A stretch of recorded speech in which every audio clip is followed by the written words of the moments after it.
الحمدللہ ہم مسلمان ہیں اور ہمیں یہ فخر حاصل ہے کہ ہم ایک ایسے دین کے ماننے والے ہیں جو مکمل ضابطۂ حیات ہے۔ اسلام صرف مسجد تک محدود نہیں بلکہ یہ زندگی کے ہر شعبے میں ہماری رہنمائی کرتا ہے، لیکن بدقسمتی سے آج ہمارے دین پر مختلف طریقوں سے حملے کیے جا رہے ہیں۔ سب سے زیادہ خطرناک حملے وہ ہیں جو لبرلزم، سیکولرزم اور میڈیا کے ذریعے خاموشی سے کیے جا رہے ہیں۔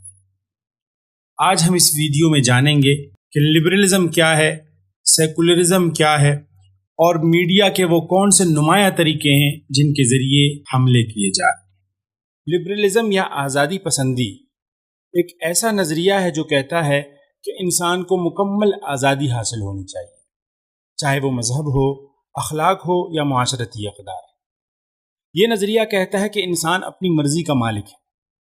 مذہب ایک ذاتی معاملہ ہے، کوئی چیز حرام یا حلال کا پابند نہیں، بس جو دل چاہے کرو۔ تو یاد رکھیے، یہ اسلام کے اس نظریے سے بالکل متصادم ہے جس میں اللہ تعالیٰ کی بندگی، شریعت کی پابندی اور نبی کریم صلی اللہ علیہ وسلم کی پیروی کو مرکزیت حاصل ہے۔ دوسری چیز ہے سیکولرزم۔ سیکولرزم کا مطلب ہے کہ مذہب کو ریاست سے الگ رکھنا۔ سیکولر لوگ کہتے ہیں کہ مذہب کو مسجد، مندر یا چرچ تک محدود رکھو۔ سیاست، تعلیم، قانون اور معیشت میں اس کی کوئی جگہ نہیں۔ لیکن یہ نظریہ مسلمانوں کے عقیدے کو چیلنج کرتا ہے، کیونکہ اسلام ایک مکمل دین ہے جو انفرادی، اجتماعی، سیاسی، معاشی اور عدالتی بلکہ ہر پہلو کی رہنمائی کرتا ہے۔ تیسری چیز ہے دین کے خلاف اس خاموش جنگ میں میڈیا کا کردار۔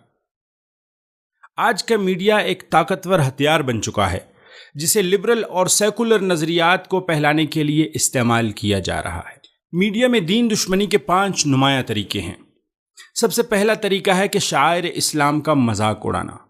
پردہ، داڑھی، علماء، دینی مدارس سب پہ طنز کرنا۔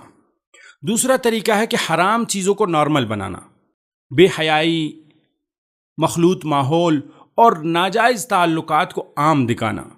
تیسرا طریقہ ہے مغربی طرز زندگی کا پرچار کرنا، اسلامی تہذیب کو پسماندہ اور مغربی تہذیب کو ترقی یافتہ دکھانا۔ چوتھا طریقہ ہے کہ علماء اور دیندار طبقے کو منفی کرداروں میں پیش کرنا، جیسے وہ دقیانوسی ہو، شدت پسند ہو یا مفاد پرست ہو۔ اور پانچواں طریقہ یہ ہے کہ اسلامی قوانین کا غلط تأثر دینا، جیسے حدود ہے، پردہ ہے، جہاد یا خلافت کو دہشت گردی کے ساتھ جوڑنا۔ اس تمام صورتحال میں ہمارے لیے کیا پیغام ہے؟ تو سب سے پہلے ہم علم حاصل کریں، قرآن، سنت اور سیرت النبی صلی اللہ علیہ وسلم کو سمجھیں تاکہ ان فتنوں کو پہچان سکیں۔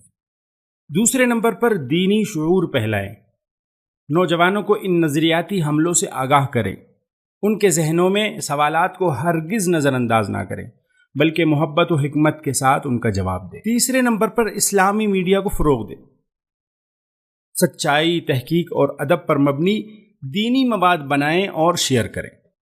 چوتھے نمبر پر لبرلزم اور سیکولرزم کا علمی رد کریں، جذبات سے نہیں، دلائل سے، غصے سے نہیں، بصیرت سے۔ آخر میں یہ پیغام دینا چاہتا ہوں کہ آج ہمیں ان خاموش فتنوں کا ادراک کرنے کی سخت ضرورت ہے۔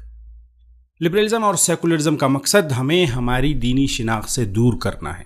اگر ہم خاموش رہیں تو ہماری آنے والی نسلیں دین کی اصل روح سے محروم ہو جائیں گی۔ تو آئیے ہم سب تحفظ دین و ملت کے اس مشن میں شامل ہوں اور ان نظریاتی حملوں کے خلاف ایک مؤثر، باوقار اور علمی مزاحمت کھڑی کریں۔